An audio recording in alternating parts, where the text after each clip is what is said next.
Hi, I'm Brad Mattis, president of Life Issues Institute. Thanks for joining us as we take a closer look at the chemical abortion pill.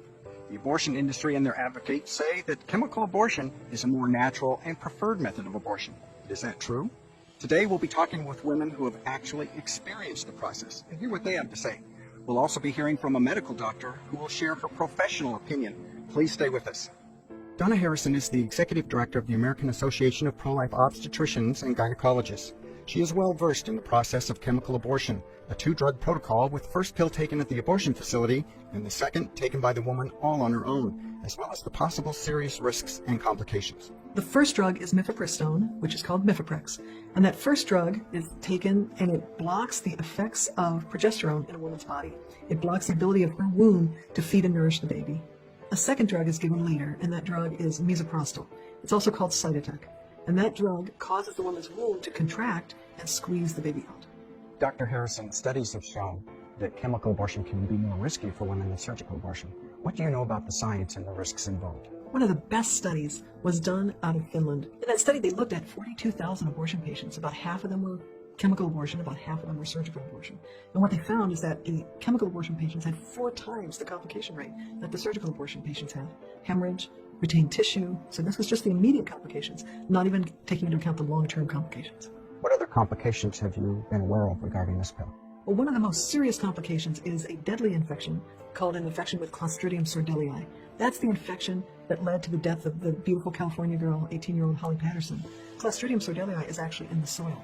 So we are exposed to that, but when your immune system is suppressed, as it is with both Mifeprex and with misoprostol, then women can't fight off that infection, and it can lead to a rapidly fatal infection.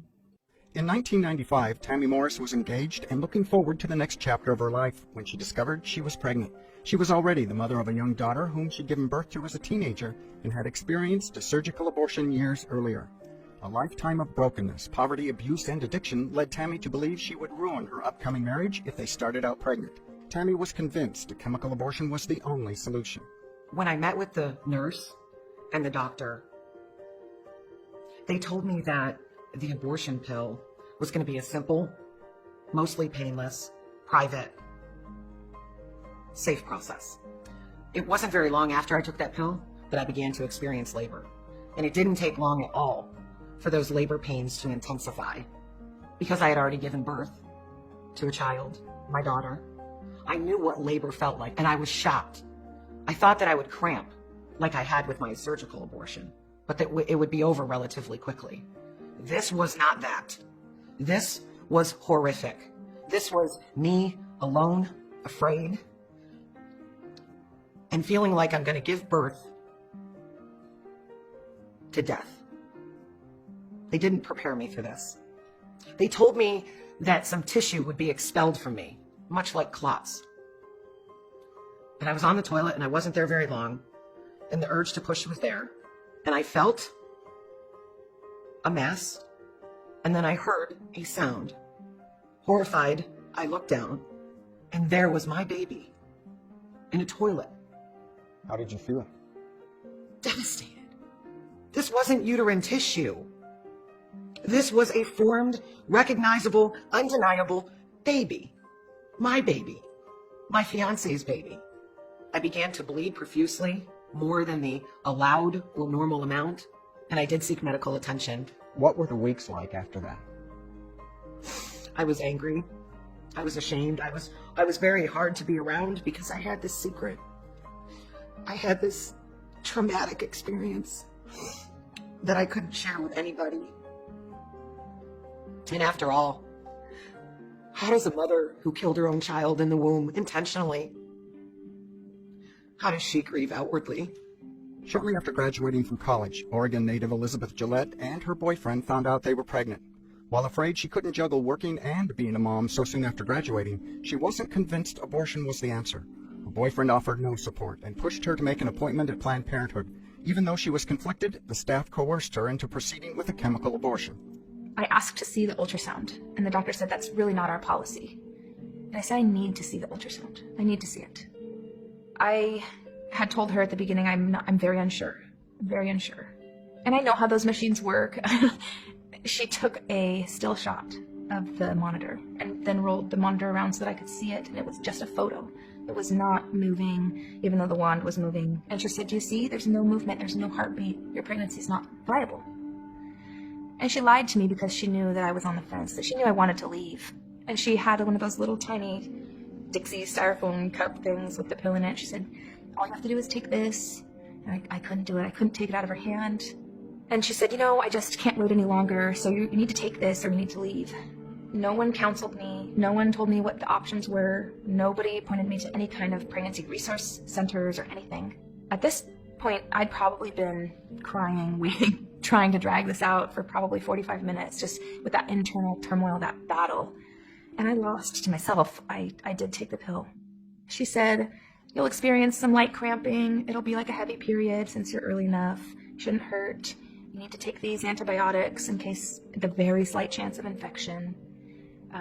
I had to take a second pill once I got home. I had no idea what was coming. No idea. Take us through the chemical abortion process. What did you experience? At first, nothing. And then the cramping started. And it was deep and very, very painful. I've had 3 children since then, and it felt like labor. I miscarried my entire child. Whole. It was the size of a tennis ball, probably. Round. Just a perfect little sack. And inside was this tiny little gummy bear. And I held him. It's a hard memory to live with, isn't it? Did they tell you about the emotional, the psychological ramifications? No. The doctor had promised me that I would feel relieved. I didn't feel any relief. What did you feel? Overwhelming guilt. Just a sickness inside that I couldn't put away. Nightmares started shortly after. I stopped eating. I became anorexic. I was later diagnosed with acute post-traumatic stress disorder. Similar to surgical abortion, there are associated risks of psychological ramifications, but on a potentially more serious level with chemical abortion. Dr. Donna Harrison has found many women are unaware and ill-prepared for the emotional consequences of chemical abortion. With an abortion, you get no social support. So these women grieve the loss of their child, and they have no social support for it. And that ends up as a complicated grief, and that's why you have these, increased risk of suicide, substance abuse, and hospitalizable major depression. Dr. Harrison, the women we spoke to while at the abortion facility were told by the staff that chemical abortion is natural, easy, and almost painless. What do you have to say about that? Well, that's a lie. It's none of those. It's not natural for a woman's body to have progesterone blocked in the pregnancy. It's completely unnatural. Bleeding from a surgical abortion lasts a day. The bleeding from a chemical abortion can last weeks to months. It's a lot more painful because the woman is physically passing the baby and placenta, like labor, and in a surgical abortion, she's hopefully under anesthesia. The mantra out there is, "Oh, pop a pill and poof, it's over." Well, it's not over. It's aborting with mifepristone and misoprostol is a tough process, and these women are on their own to do it. It's almost patient abandonment. Over the last few years, the prevalence and number of chemical abortions has continued to rise.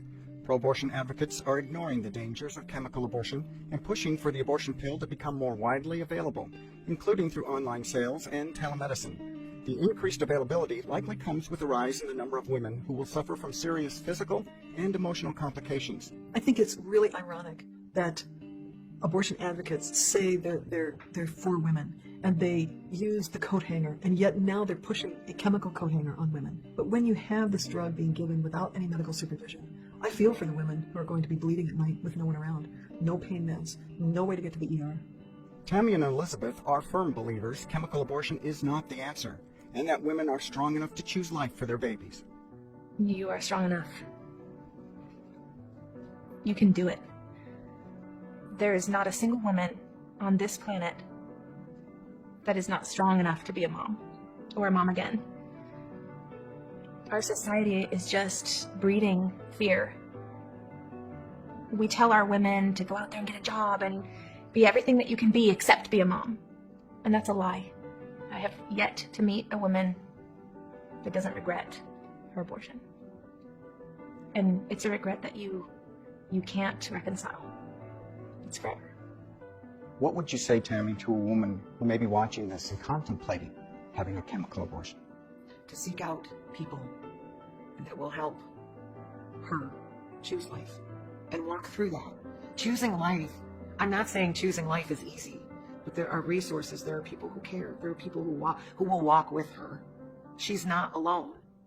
They're going to show you how to walk through pregnancy and birthing and raising your precious, precious gift from God. A closer look at the chemical abortion pill shows the process isn't as natural or safe as advocates say. Use this newfound knowledge to share with women who may be contemplating an abortion. Full disclosure empowers them to make choices that both they and their babies can live with. Thanks for watching. Whether you're facing a decision to have a chemical abortion, just need more information, or are troubled by a past abortion, we can help. Visit lifeissues.org today for a list of free resources.